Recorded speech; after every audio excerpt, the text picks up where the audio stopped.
it's a planet and it's kind of rotating around the sun and stuff, and that like you can walk in any direction and you can walk for days and days, and depending on the size of the planet, weeks and weeks, and you will eventually walk the whole way around the planet, you know, and come back to where you started. And I like that you're orbiting around the sun and stuff like that, and that you can look up in the sky and see that like there's actual features and things like that on the other planets that you can see, and that they're real places too, that you're in like a solar system. But what's happening as we go around is you can see this slight amount of like, it's not popping, but you can see the world fading in. And what's happening is like it's actually being generated as I fly around. None of this exists on the like disk. None of it exists on the machine, like on your PS4 or whatever. None of it exists in the cloud. It's just generating from like a set of maths functions. Always generating the same way because it's maths. Like any maths formula, you take the same input and you put it into that math formula and you'll get the same output.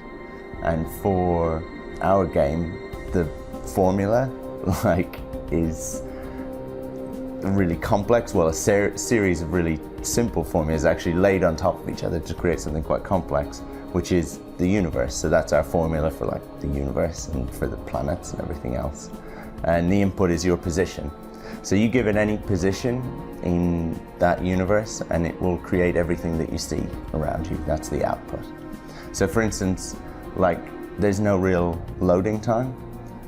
All the time that you ever have, no matter where you go in the universe, is just the time it takes to generate the world around you. So I can actually like go much faster if I hold down the left trigger. I'm just in debug camp. I can go a lot faster, and you can see the player will never be able to go this fast, but you can see I start to outrun the world, right? But then if I stop, you'll see the world generate around me, and like that's to a real high level of detail. So I can like zoom down, right down to kind of a single rock, right? And then I can kind of like pop back up real quick, and I can be out in space and kind of take a look around.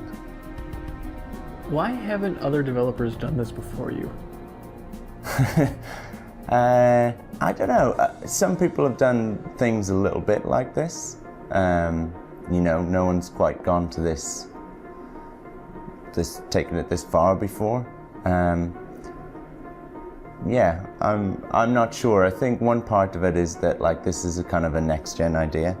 So mostly as developers, we actually just use more and more powerful machines to just make more and more pretty graphics, basically. So we actually have the same games generation after generation, the same kind of first-person shooters, the same things happen in them, but generally we anti-alias them more or have more specular maps or whatever. And what we're doing is applying like an awful lot of the power of the hardware towards just generating the world around you, rather than it being a pre-baked thing that you load up off disk. Se gostou do conteúdo, deixe seu like, compartilhe esse vídeo, se inscreva no canal e ative o sininho de notificações.